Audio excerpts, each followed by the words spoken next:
e, em nome de Jesus, caminhem diante desses princípios que são inegociáveis. Essa é a palavra que eu tenho para partilhar com vocês hoje. Então, abra sua Bíblia comigo, na epístola do apóstolo Paulo, a igreja que estava em Colossenses. Abre aí, por favor, que nós vamos fazer uma leitura de parte dessa carta. E eu tenho certeza que o Senhor vai falar muito ao seu coração, assim como Ele falou com o meu. Porque tem muitas coisas, irmãos, que a gente perde ao longo do caminho. Principalmente quando a gente vai caminhando há muito tempo no Evangelho. Tem coisa que a gente para de prestar atenção às vezes, tem coisa que você deixa de estar atento. Ou às vezes até realmente pela correria, pelo ativismo em tantas coisas, você não percebe mais. Que é tão importante nós lembrarmos desses pontos elementares da base de uma fé cristã, ou qual é o tipo de comportamento que eu e você precisamos ter, né? O que de fato precisa estar na nossa mente, no nosso coração, para que a gente venha viver essa vida que agrada ao Senhor. Eu creio que se você está aqui hoje, irmãos, é porque vocês não querem brincar de ser crente, amém? Todo mundo quer ser crente de verdade, não é? A gente não quer ficar vindo na igreja e chegar no final a gente não ser salvo, certo? Todo mundo quer ser salvo, não quer? A gente não quer brincar aqui na terra achando que a gente está indo para um caminho eterno e, na verdade, a gente está sendo condenado, porque a gente está vivendo só de aparência e não, de fato, agindo como deve ser. Então, hoje a gente vai perceber alguns princípios da nossa fé que são inegociáveis, irmãos. Porque tem coisa que não tem que questionar o Senhor, tem que obedecer. Tem atitude que não tem como, eu sou crente, mas eu ajo diferente disso. Não, irmão. Então você não é crente. Então você não tem a sua vida completamente entregue ao Senhor. Porque existem características de um cristão que elas são inegociáveis. Precisa existir na vida daquele que se converteu. E hoje a gente vai ver algumas dessas características. Mas antes disso, eu queria só te dar um breve panorama aqui sobre o que acontece nessa carta, a motivação do apóstolo Paulo para escrevê-la, quando ele escreve, por quê, enfim, só um minutinho. Colossenses é o maior tratado cristológico do Novo Testamento. Paulo vai escrever essa epístola aqui na primeira vez que ele estava preso lá em Roma, por volta ali dos anos 60 e 62 depois de Cristo. Foi a época que ele escreveu, mais ou menos na mesma época que ele escreveu a carta aos Filipenses, aos Efésios, Filemon. Então foi basicamente nesse mesmo momento que Paulo também escreveu essa epístola à igreja de Colossos. Nessa carta, Paulo envia inicialmente a essa igreja, que era um lugar que hoje está localizado na atual Turquia. E em seguida, no final da carta, você vai ver que Paulo pede para que essa carta também seja lida na igreja de Laodiceia. Você lembra a igreja de Laodiceia se você estava aqui na série de Cartas à Igreja, então você sabe qual igreja é essa. Se não, abra lá o livro de Apocalipse e entenda um pouco da realidade dessa igreja de Laodiceia também. Bom, Paulo vai escrever essa carta depois da visita de Epáfras, que era um evangelista dessa igreja de Colossos. Ele chega para Paulo e fala que os colossenses eles estão de alguma forma se vangloriando muito pelas boas atitudes deles, e eles estão achando que eles serão salvos por essas atitudes, né? Eles estão se achando santos demais, porque de alguma forma a aparência deles, de fato, é uma aparência cristã. Mas nós sabemos também, irmãos, que a soberba, o orgulho, o ego, né, muitas dessas características, elas nos afastam da essência que é o verdadeiro evangelho. Então nós vamos perceber que Paulo ele vai adverter esse povo aqui de algumas formas, porque nós não podemos nos vangloriar de nada, irmãos, de nada que Cristo fizer através de nós, de nenhuma atitude boa que a gente conseguir ter aqui, porque se a gente consegue ser bom, irmãos, em algum aspecto, é porque Cristo vive em nós, amém? O homem é mau, a natureza humana é caída, de nós não é possível produzir nada de bom. Se algo de bom flui da minha e da sua vida, irmãos, é graças ao Senhor, amém? Então essa mensagem é extremamente necessária também para a igreja hoje, porque a gente vive num tempo, irmãos, de muita tolerância ao erro e muita intolerância à verdade. É triste isso, mas as pessoas parecem que gostam de ouvir a mentira. E quando você fala a verdade, elas se magoam, elas se chateiam, elas muitas vezes não querem ouvir. Porque a verdade muitas vezes dói, e a mentira muitas vezes passa a mão na cabeça. Mas Cristo não nos chamou para viver de mentiras. Ele é a própria verdade. A palavra diz que Ele é o caminho, a verdade e a vida. Então nós não podemos cooperar com a mentira no nosso meio. Pelo contrário, nós precisamos anunciar a verdade para que a mentira se autodenuncie. Então nós não podemos viver uma vida de mentira. Cristo nos chamou para viver uma vida de verdade. E a gente sabe que a verdade de Cristo sempre agitou o inferno, e que muitos opositores se levantam contra essa verdade também, não só nos dias de hoje, mas desde o início dos tempos. O próprio Jesus foi extremamente perseguido, ele foi crucificado, e quem mais perseguia Jesus eram quem? Os donos da verdade. Pensa, eram os próprios doutores da lei, mais perseguiam o Rei dos Reis, o Messias prometido. Eles tinham conhecimento, irmãos, mas não tinham vida. E nós precisamos ter esse discernimento hoje, porque o conhecimento sem vida de Deus, irmãos, é nada. Satanás conhece essa Bíblia mais que você, talvez. Bem provável que sim. Então, o conhecimento sem a presença do Senhor, sem a intimidade, sem o coração nele, sem a vida transformada, de nada vale para você. Não é isso só que o Senhor nos chamou para conhecer. Então, irmãos, nós vamos perceber que estudar essa carta é necessário, porque nós estamos mais uma vez testemunhando de um ressurgimento de obras aí atacando o verdadeiro caminho do discipulado de Jesus. Como a Renata bem disse aqui no início, a caminhada no Evangelho não é fácil, e você sabe disso. Se você vive o Evangelho de verdade, você sabe que a sua vida é marcada, que muitos dias você tem vontade, às vezes, de sumir, às vezes de jogar tudo para o alto. Você fala assim, meu Deus, como é desafiador renunciar, como é desafiador dar outra face, como é desafiador calar quando minha carne quer gritar, quando é desafiador deixar que o Senhor me justifique, ao invés de ficar ali querendo me justificar. Não é desafiador? É. E vai continuar sendo, irmãos, porque esse é o caminho para o discipulado, a renúncia é necessária. Então muitas vezes eu e você vamos precisar de fato viver algumas dores aqui nessa terra que são necessárias para marcar o nosso verdadeiro discipulado também com o Senhor. Então eu quero que você abra sua Bíblia aí em Colossenses capítulo 3, por favor, que nós vamos falar de algumas instruções para um viver santo e íntegro num mundo tão corrompido como o de hoje. Eu quero falar alguns princípios com vocês para que você guarde no seu coração, que são inegociáveis. Pastor, você esgotou os princípios? Não, irmãos, tem mais coisa. Mas hoje eu quero pontuar alguns especialmente, para que a gente alinhe como comunidade, para que a gente perceba a necessidade e de fato viva uma vida que agrada ao coração de Deus. Bom, primeiro, vamos lá, Colossenses 3, a partir do versículo 1, vai falar assim para a gente. Portanto, já que vocês ressuscitaram com Cristo, procurem as coisas que são do alto, onde Cristo está assentado à direita de Deus.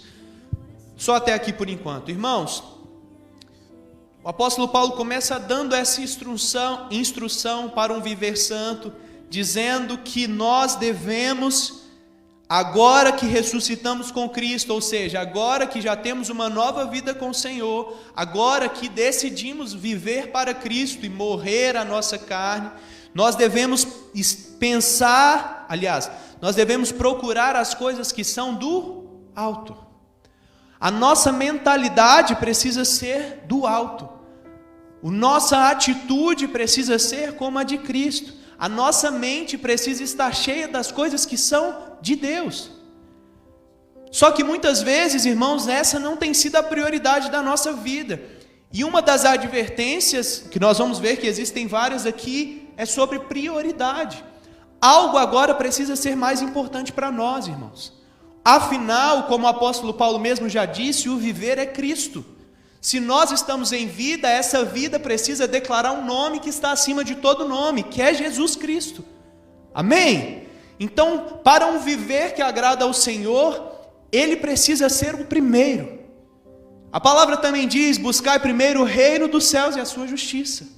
Então comecem a pensar mais nas coisas do alto. Porque ou você vai estar pensando nelas, irmãos, ou você vai estar pensando nas coisas terrenas.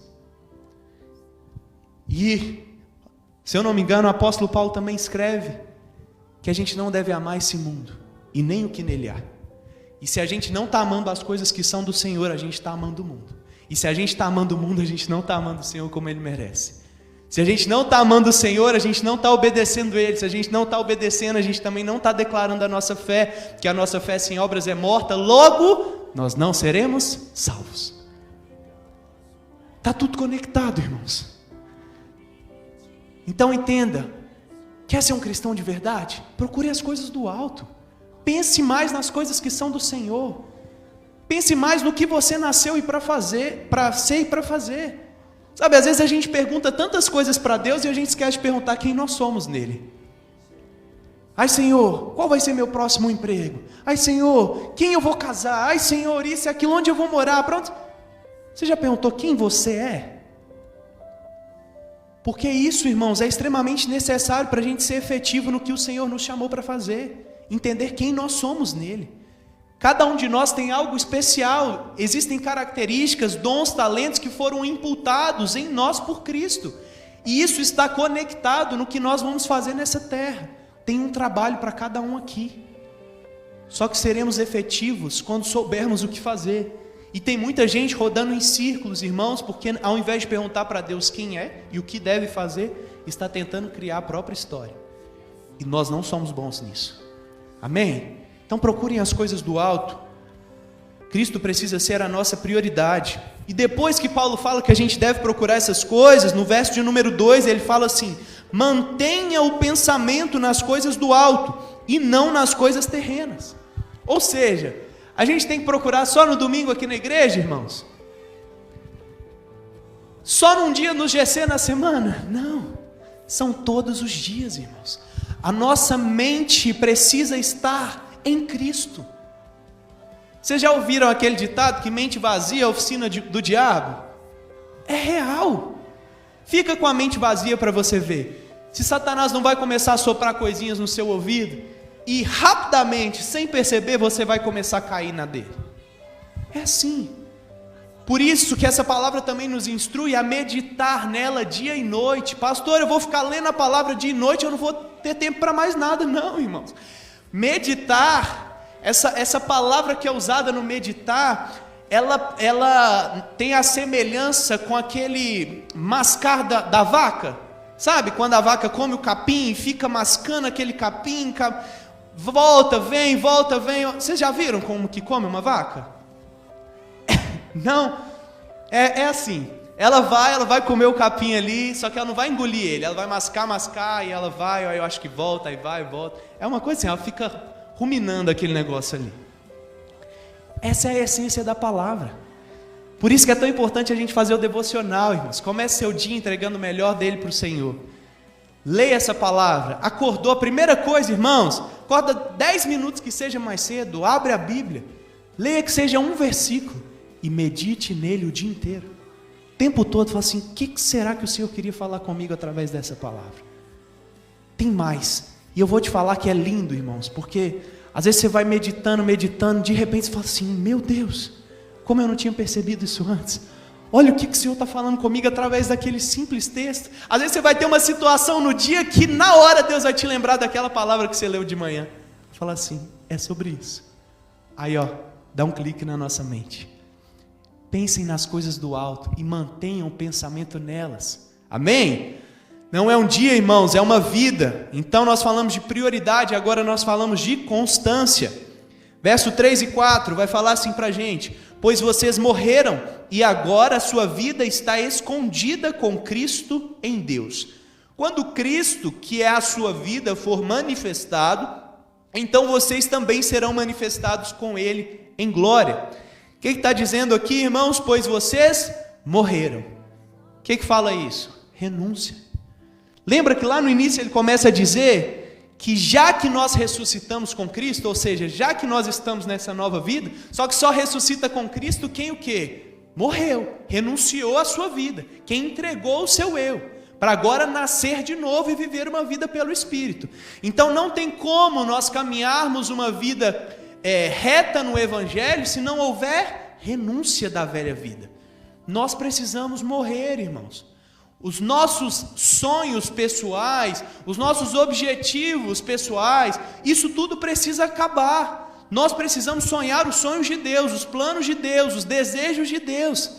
E pode falar, ai pastor, nossa, mas eu vou abrir mão disso. A palavra diz que os sonhos de Deus são maiores e melhores do que os nossos.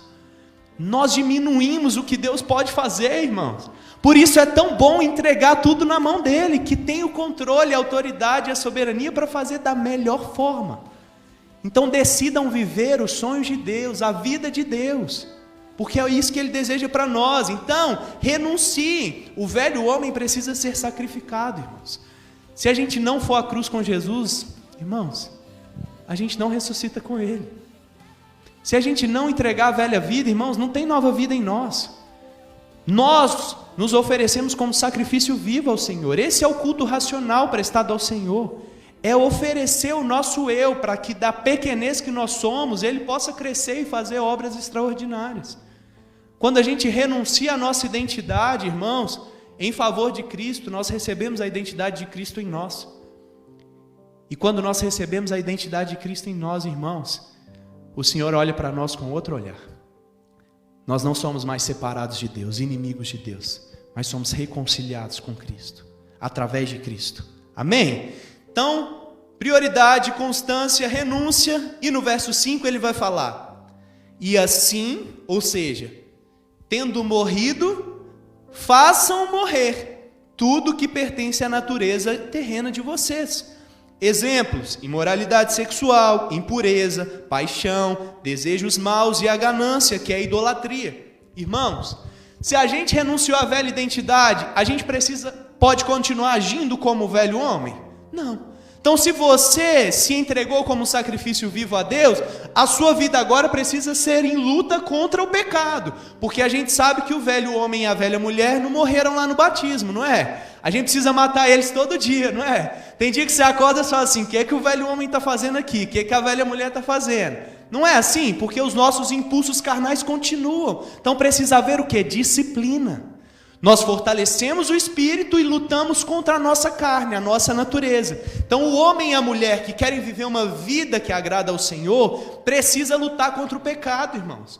Nós não podemos aceitar viver na mentira. Nós não podemos aceitar que Satanás continue plantando coisas no nosso cotidiano e que a gente continue comendo esses pratos de lentilha. Precisa ter uma luta. Ai pastor, nossa, dói tanto largar isso. Dói, irmãos, por isso que é renúncia. Você acha que não doeu ser pregado no madeiro? Doeu. Mesmo assim Jesus fez. E a palavra fala que ele foi obediente até a morte de cruz. Qual que é a sua desculpa? Entregar a pornografia, o adultério, o egoísmo, a vaidade ou qualquer outra coisa que te afaste do coração de Deus? Perto disso, irmãos, ele foi moído em favor de nós. Você nunca teria capacidade de fazer o que Cristo fez, mesmo assim ele fez, por amor incondicional a você. Então quando você pensar que é difícil viver uma vida que agrada ao Senhor, lembra do sacrifício que ele fez por você. Porque você hoje precisa fazer muito pouco perto do que ele já fez por você. Então irmãos, lutem contra o pecado, porque de fato o pecado quer destruir o nosso relacionamento com o Senhor. E desde o Éden isso acontece. Quando o homem peca, o que acontece? Ele se esconde de Deus. Não é assim? Então quanto mais uma pessoa peca, menos ela quer estar perto do Senhor. E quando a pessoa vai destruindo esse relacionamento, ela vai se afastando do Senhor. Logo, ela vai ficando mais próximo daquilo que Satanás quer que ela seja. Satanás vem para matar, roubar e destruir. Ele quer tragar a nossa vida. Cristo veio para dar vida em abundância para nós. Pastor, mas eu às vezes tenho dificuldade de vencer isso. Aí eu falo assim, irmão, e você vai desistir? Tente outra vez. Tem luta que realmente você não vai vencer do dia para a noite, mas você precisa continuar batalhando. Você precisa querer lutar outra vez, porque aqueles que jogam a toalha, irmãos, não vão vencer nunca. A gente precisa continuar lutando. A gente precisa continuar batalhando. Pastor, caí de novo. naquele mesmo erro. Porque normalmente é assim, irmãos. Tem áreas que a pessoa é um ponto fraco daquela pessoa. E normalmente quando a pessoa cai, é naquele ponto. E quando isso chega no gabinete pastoral, uma das primeiras perguntas que eu falo assim: e você vai continuar lutando? Você quer mudar ainda? Você quer vencer isso? Sim. Então levanta, sacode a poeira e tente outra vez. Se tem arrependimento, irmãos, tem conserto. E o verdadeiro arrependimento gera fruto, e esse fruto é mudança.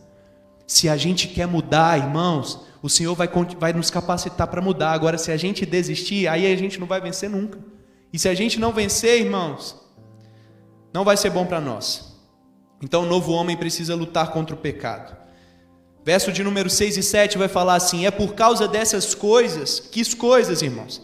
Dessas que eu citei acima, que pertencem à nossa natureza terrena. É por causa dessas coisas que vem a ira de Deus sobre os que vivem na desobediência.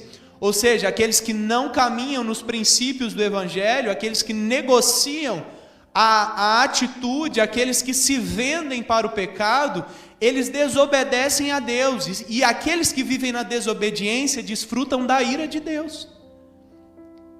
Pastor, mas Deus se ira? Irmão, você acha que o Deus do Velho Testamento é diferente do Novo? Deus muda? Não, o caráter de Deus é imutável. Deus é o mesmo. Ele continua odiando o pecado. Ele ama o pecador, mas o pecado ele odeia. E se você bem conhece o ciclo da Bíblia, normalmente o homem tem fidelidade ao Senhor, acontece alguma coisa, às vezes a vida está boa demais, eles vão lá e esquecem de Deus. A palavra vai nos mostrar que então vem a ira de Deus sobre o povo, para condenar o povo? Não, para acordar, porque a gente gosta de sofrer para depois acordar. E aí o povo vem diante da ira de Deus, acorda, se lembra de Deus, pede socorro, Deus vem e reconcilia o povo com Ele. Deixa eu te contar uma coisa, muitas vezes o seu sofrimento é para reconciliação, não é para condenação, porque se você ainda está vivo, é porque tem uma nova oportunidade para você. Às vezes você está sofrendo em alguma área, não é porque Deus quer te magoar, Deus quer te machucar ou fazer algo contra você. Talvez Deus só esteja querendo te acordar, porque ainda é tempo de ser salvo. Então às vezes Ele nos espreme para que a gente lembre quem Ele é e peça socorro para Ele. Volte, reconcilie, ame como Ele merece ser amado, para de fato não caminhar por essa vida achando que a gente vai herdar a vida eterna com o Senhor e ser condenado com o mundo. Então, em nome de Jesus, irmãos, vamos manter os nossos pensamentos nas coisas de Deus e obedecer ao Senhor, porque é melhor obedecer do que sacrificar. O Senhor quer de nós obediência. Por isso que Jesus, em Mateus 7, no verso 21, vai dizer assim: nem todo que me diz Senhor, Senhor, entrará no reino dos céus, mas aquele que faz a vontade de meu Pai, que está nos céus. Em 1 João 2,4 também diz assim: aquele que afirma, eu o conheço, e não obedece aos seus mandamentos, é mentiroso e a verdade não está nele. Está vendo como é simples, irmãos? Quem ama, quem conhece, obedece. Quem não ama, quem não conhece, não obedece. E é mentiroso, a verdade não está nele. Tem muita gente que tem aparência de crente, não é crente. Tem muita gente que tem aparência de espiritual e não é espiritual. Por isso que as árvores são conhecidas pelos seus frutos. Você quer perceber se uma pessoa de fato tem uma vida com Deus? Olhe para a frutificação dela.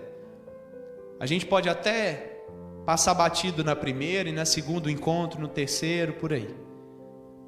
Mas vai chegar o tempo da frutificação, irmãos.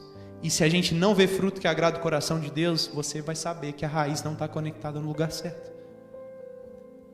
Então, em nome de Jesus, irmãos, não vamos conhecer o Senhor só de falar, só de colocar lá nas nossas redes sociais, cristão, amo o Senhor, Jesus é a minha vida, e tantas outras coisas. Não, vamos ter cheiro de Deus, aparência, atitude como a dele. Porque um verdadeiro cristão, irmãos, não precisa nem falar que é, porque ele não tem como não ser. A pessoa olha para a sua cara e fala assim, é crente. Não tem como esconder, irmãos. Porque a gente é como Ele é. E cristão é um pequeno Cristo. A gente vai estar passeando com Ele pelas ruas. E você sabe o que é isso? Porque se você já ouviu muitas vezes o povo falando assim, você tem um trem diferente, né? Um mineiro fala trem, né, gente? Você tem alguma coisa diferente aí? Que é esse brilho aí que você tem nos olhos? Que alegria é essa que você sente ao acordar? Que esse motivo que você tem de avançar? Tá tudo dando errado na sua vida, você tá bem. Que é isso? Aí fala assim, você não sabe de nada, bobinho. Palavra que eu tenho convicção diz que até o dia mal coopera para o meu bem.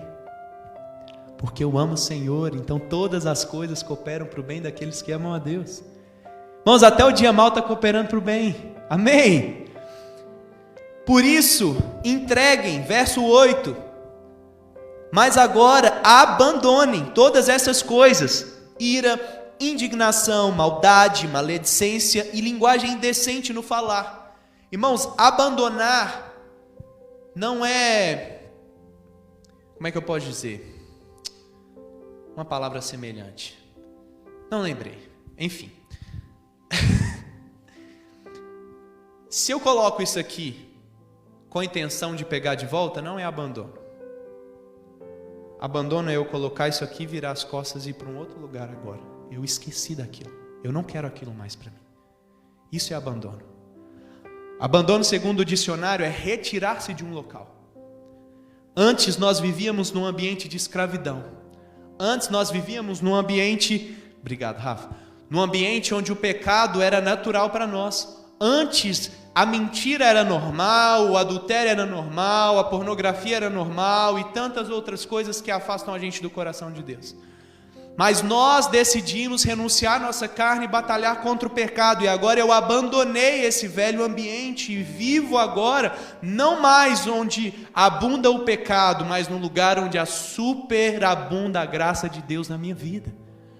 Um lugar onde a presença do Senhor se manifesta, um lugar de pureza, um lugar de santidade. Um lugar onde os meus olhos são lavados, um lugar onde eu recebi vestes novas. Eu abandonei a velha vida, eu não quero nem chegar perto dela. Amém, irmãos? Nós precisamos abandonar essas coisas. Não domestiquem o pecado, nem guardem ele dentro daquela gavetinha oculta de vocês. É jogar fora mesmo e deixar o lixeiro levar para longe. Não domestiquem o pecado, porque normalmente, irmãos, aquilo que a gente acha que é mais pequenino tem capacidade de destruir a sua vida por completo. Porque tem coisa que a gente acha que não vai nem fazer diferença. E a gente deixa ali, ninguém está vendo. Isso aqui não vai fazer mal. Só uma vez. Ei, irmãos, Deus tudo vê. Você pode enganar todo mundo, mas ao Senhor ninguém vai enganar. Ele conhece as intenções do nosso coração, irmãos. Então, em nome de Jesus, vamos pensar também em agradar a Ele, porque afinal, a nossa vida diz respeito a isso. Então, entreguem aquilo que vocês precisam entregar. Sabe por quê, irmãos? Nós precisamos viver a verdade. Então, fujam do engano. O apóstolo Paulo diz no verso 9: não mintam uns aos outros, visto que vocês já se despiram do velho homem com as suas práticas, e se revestiram do novo homem, o qual está sendo renovado em conhecimento à imagem do seu Criador. Irmãos, o crente não mente, nem mentirinha, irmãos. Não, pastor, isso aqui não... Irmãos, é mentira.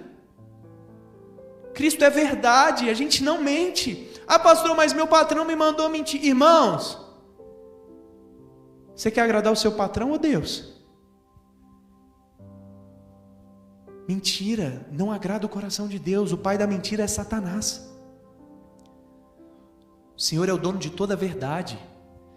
Então, por favor, não mintam uns aos outros, visto que vocês já se despiram, já abandonaram, já tiraram a roupa de velho homem com as suas práticas, e já se revestiram de novo, o qual está sendo renovado em conhecimento à imagem de seu Criador. Jesus não mentiu quando Ele falou que te amava. Ele não mentiu para você. Não tem uma mentira nessa palavra. Por isso que o sim dele é sim e o não é não. Ele não brinca com seus filhos. O nosso sim tem que ser sim e o nosso não tem que ser não. E o ser humano deturpou tanto isso, irmãos, porque antigamente se fechava um negócio apertando as mãos. Hoje em dia, a gente vê que existem até tantas letras miudinhas nos contratos, que é justamente para a gente não perceber o que a gente está fazendo e sempre ter uma cláusula ali que vai defender aquela pessoa que te tentou vender uma mentira. E tantas outras coisas, né, irmãos? Não precisava ser assim, se a gente vivesse uma vida de verdade. Então, independente dos outros, decida você fazer isso. Que o seu sim seja sim. Que quando você falar com uma pessoa é isso, que seja isso. Quando você apertar a mão de alguém e falar assim, eu estou junto com você nisso, eu vou te ajudar nisso, ajude. Em nome de Jesus. A não ser que algo extraordinário aconteça com você, então dê uma satisfação, fala assim, olha, não é o que eu gosto de fazer. O meu coração é realmente a te ajudar, mas neste momento eu não consigo. Me perdoe porque eu falei. Eu falei que faria e não consegui. Mas por favor, irmãos, não mintam, em nome de Jesus. Eu sei que aqui na Lagoinha Viseu não acontece isso, amém? Todo mundo aqui caminha na verdade, glória a Deus. Bom, vai falar aqui também no verso de número 11. Nessa nova vida já não há diferença entre grego e judeu, circunciso e incircunciso, bárbaro e cita, escravo e livre, mas Cristo é tudo e está em todos. Irmãos, não há diferença entre brasileiro, português, francês, holandês, suíço, italiano, angolano, não há.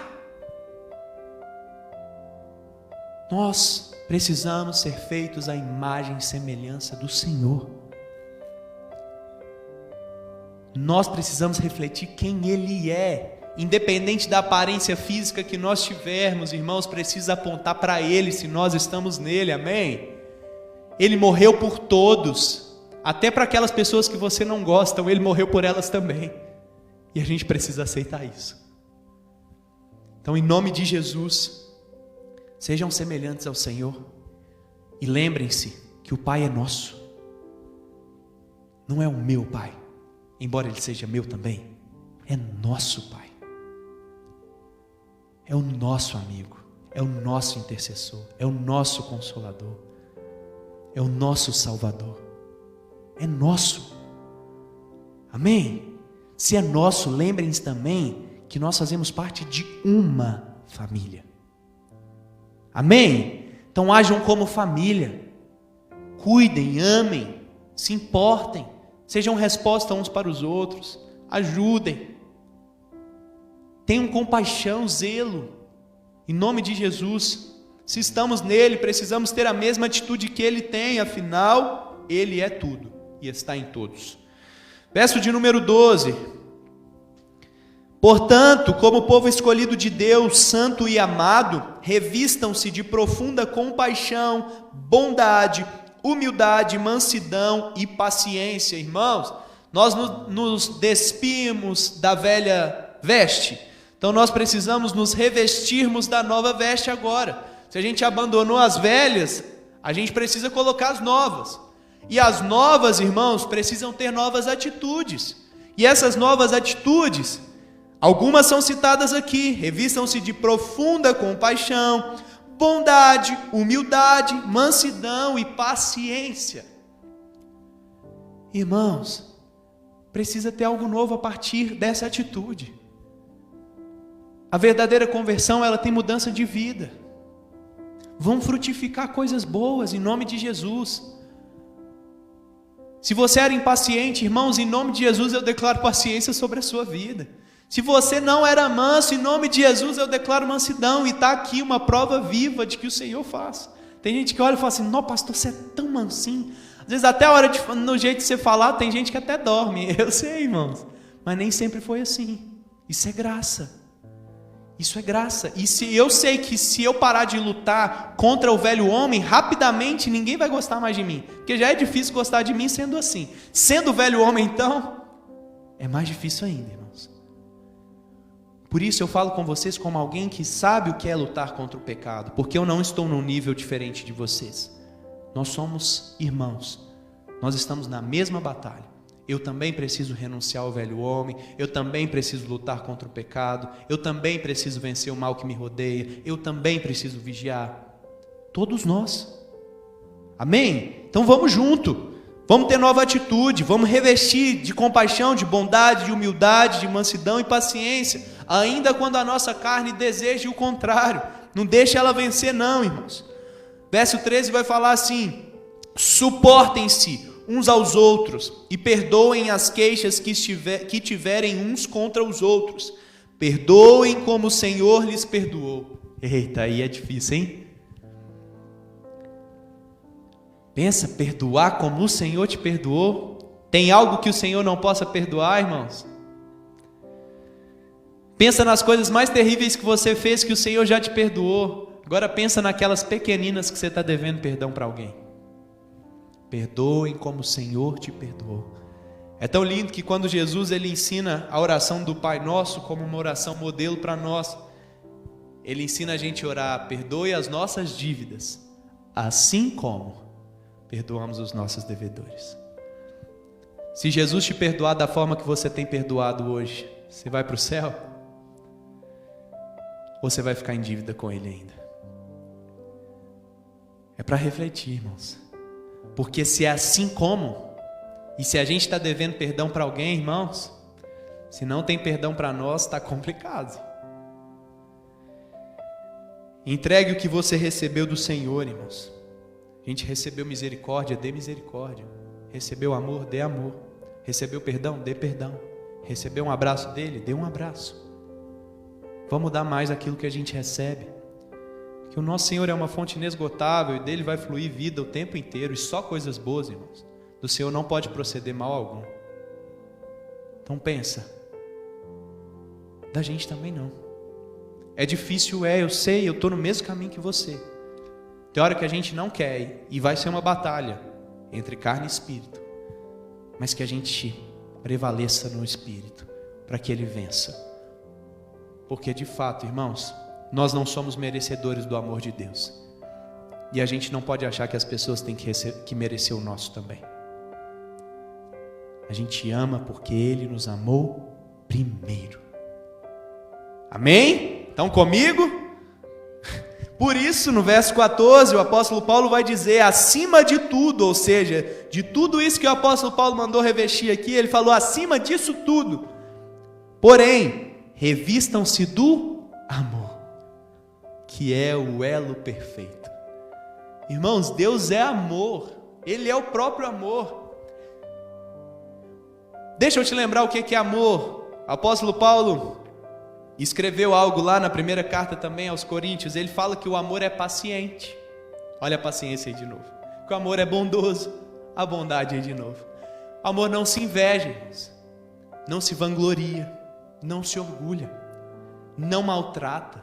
Não procura os seus próprios interesses. Pensa no outro. Não se ira facilmente. Facilmente. Que a palavra diz também: irai-vos, mas não pequeis. Tem hora que a gente vai irar, mas não pode ser por qualquer coisa. E quando a gente irar, a gente também não pode pecar. Porque sentimento a gente vai ter, irmãos, mas a gente não pode nos mover por sentimentos, amém? O sentimento muitas vezes vai nos levar para lugares que não são agradáveis ao Senhor. Nós nos movemos por uma palavra que não muda. Nosso sentimento muda. Um dia você está feliz, outro dia você está triste, um dia você está afim, outro dia não. Mas a palavra é reta, é fiel. Então se a gente se mover por sentimento, nós seremos sempre inconstantes. Mas se a gente mover por essa palavra, essa inconstância eu tenho certeza que ela vai ser muito mínima. Não porque a palavra é inconstante, mas porque nós ainda não temos capacidade de sermos 100% constantes. Mas a gente vai oscilar muito menos do que o sentimento, que é assim, ó. Aí um dia você está, uau, quero demais. Outro dia você, ai, de novo. Deixa eu continuar. O amor também não guarda rancor. O amor não se alegra com a injustiça, mas se alegra com a verdade. Olha a verdade de novo aí, irmãos. E olha que parte linda. O amor tudo sofre, tudo crê, tudo espera e tudo suporta. Por isso que não tem como a gente viver o evangelho sem amor, irmãos. Porque senão a gente não suporta. Senão a gente não avança. Senão a gente vai desistir, vai parar no meio do caminho.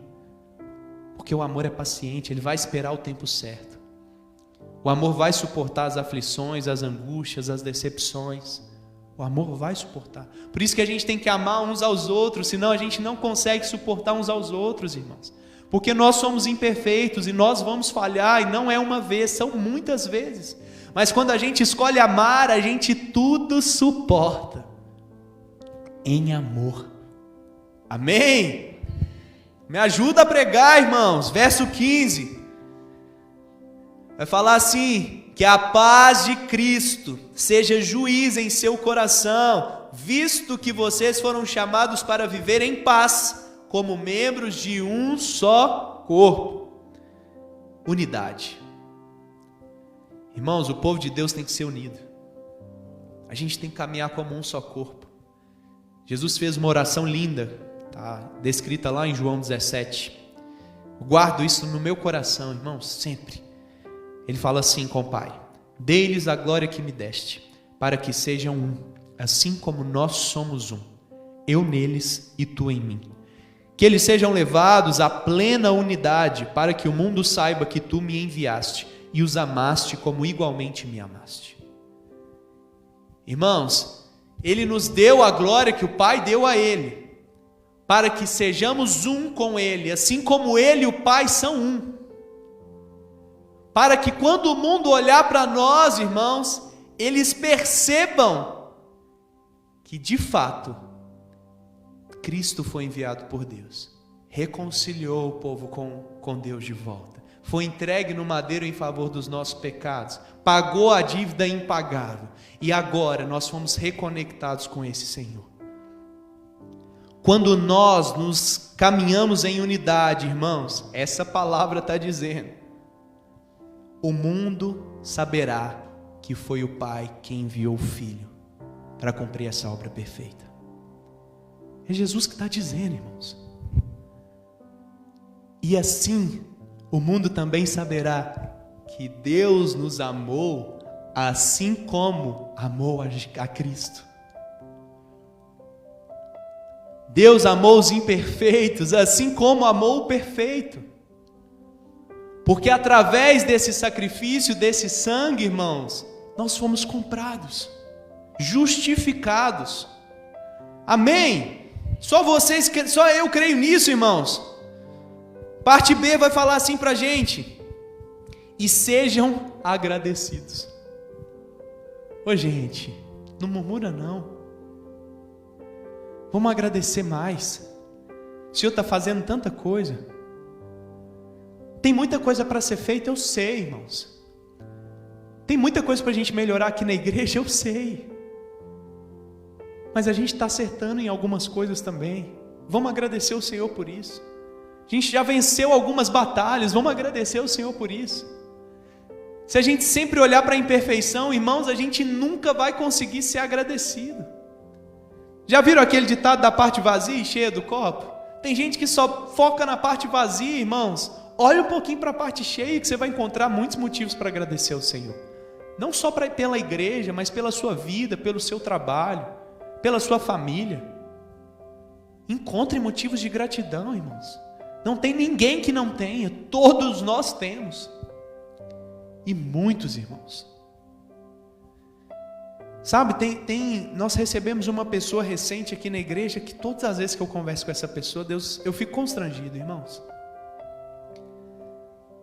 Sabe, uma pessoa que tinha tudo para desistir. Tudo.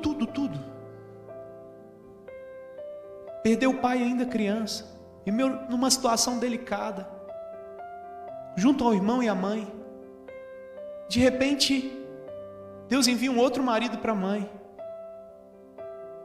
Pouco tempo depois tem um outro irmão. Pouco tempo depois o outro marido morre também, irmãos. Órfão 2 vezes. Caminha não sei quantos quilômetros para vir em todas as programações possíveis da igreja, irmãos.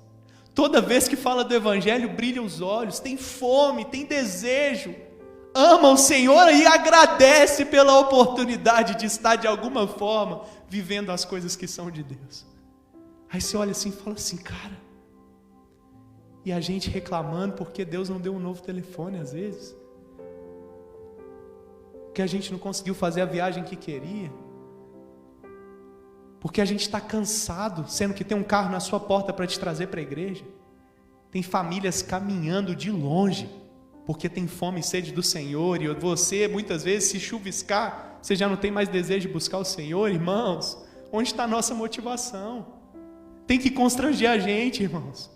Porque tem gente que teria tudo para parar e não parou, e aqueles que têm tudo para continuar estão parando. Cristo precisa falar com a gente, Ele precisa abrir os nossos olhos, irmãos, porque senão a gente vai estar negociando tudo isso aqui e não vai estar agradando Ele.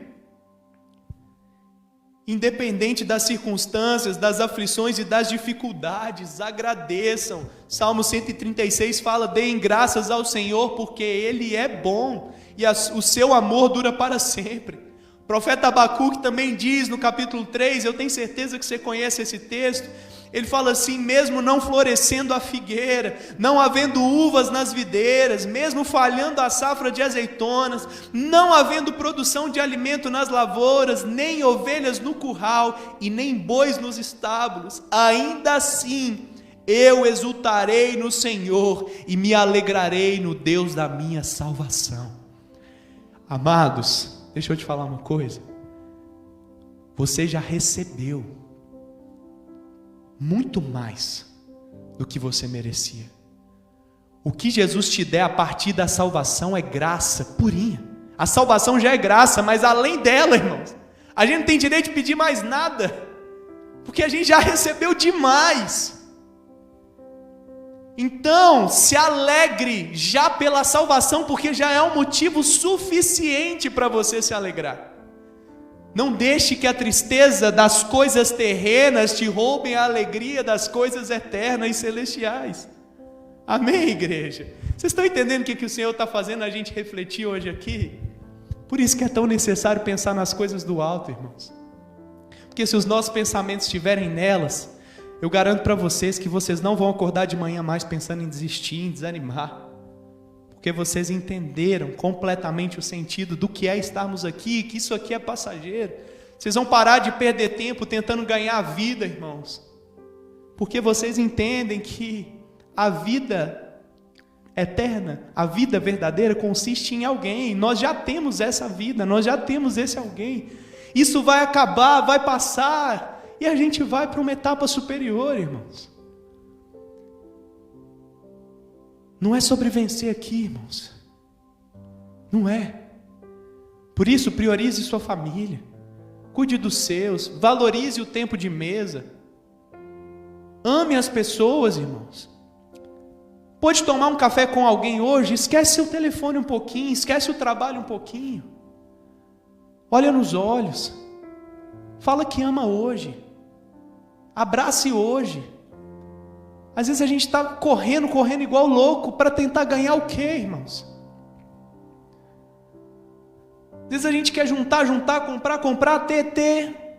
E a gente chega, nem sabe se amanhã a gente vai estar aqui.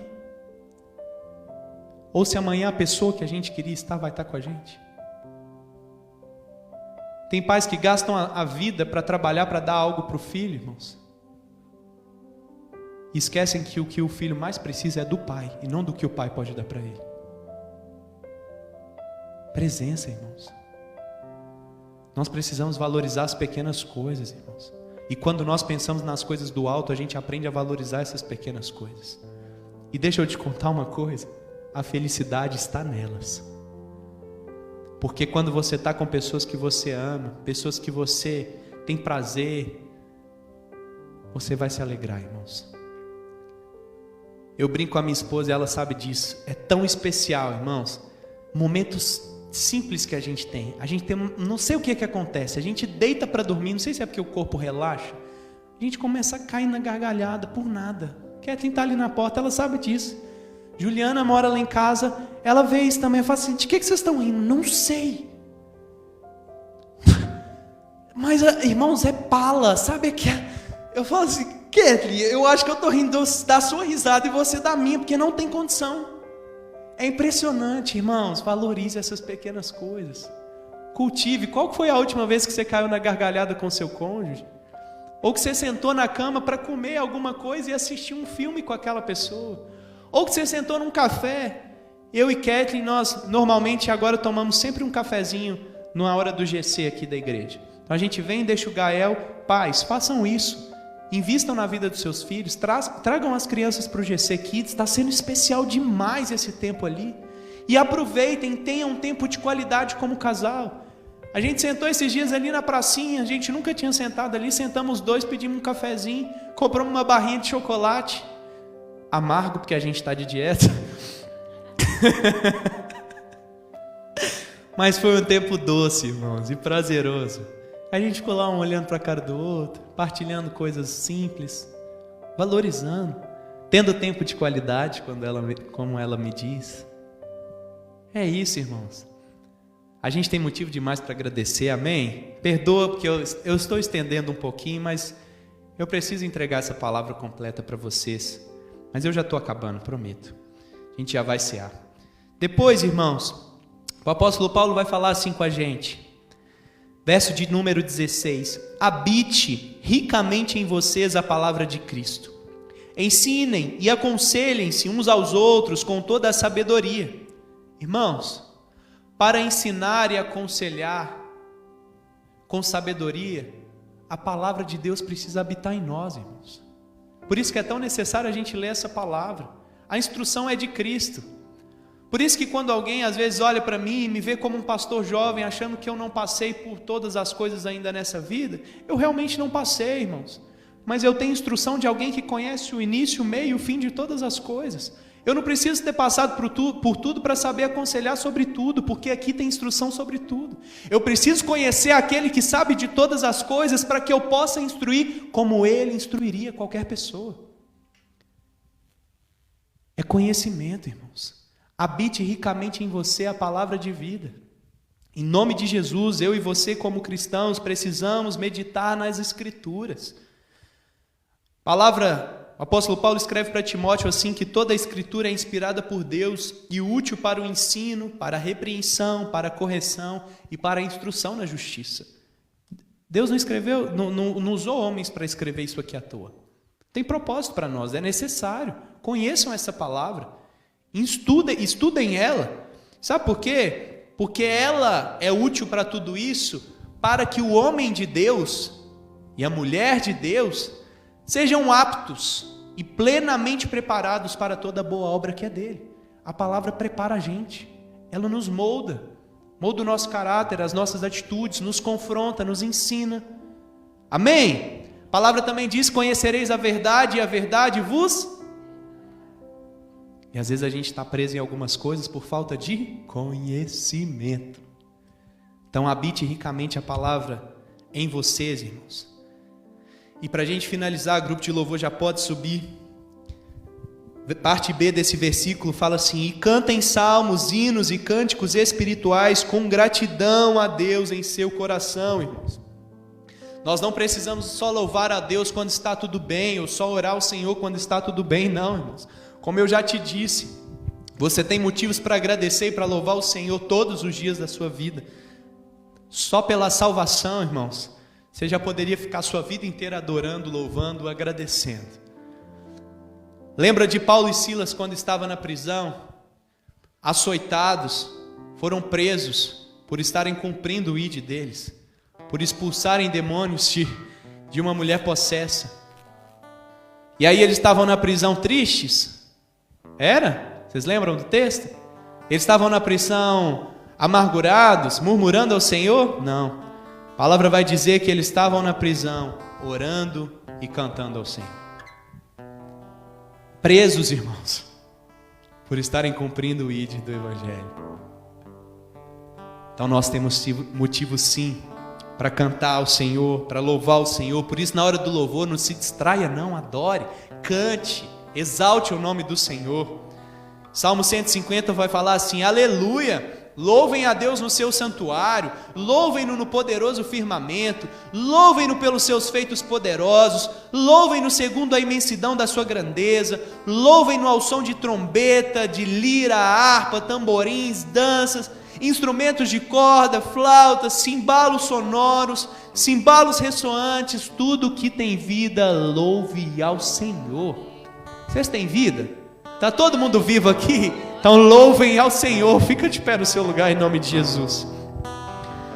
Pois no verso 17 ele fala assim: e tudo que fizerem, seja em palavra ou em ação, façam-no em nome do Senhor Jesus, dando por meio dele graças ao Pai. Irmãos, porque dele, por ele, para ele são todas as coisas. Tudo que vocês fizerem, seja em palavra ou em ação, façam em nome do Senhor. Façam porque ele vive em vocês. Foi para a liberdade que Cristo nos libertou, irmãos. Portanto, permaneçam firmes e não se deixem submeter novamente a um jugo de escravidão. Em nome de Jesus, abandonem aquela velha vida e vamos viver essa nova.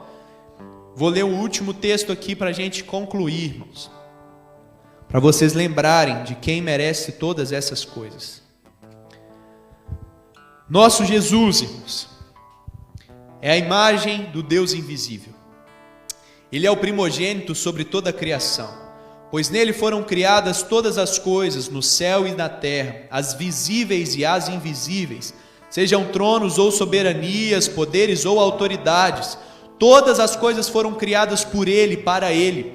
Ele é antes de todas as coisas e nele tudo subsiste. Ele é a cabeça do corpo, que é a igreja, é o princípio e o primogênito dentre os mortos, para que em tudo tenha supremacia, pois foi do agrado de Deus que nele habitasse toda a plenitude, e por meio dele reconciliasse consigo todas as coisas, tanto as que estão na terra quanto as que estão nos céus, estabelecendo a paz pelo seu sangue na cruz. Lembre-se disso aqui.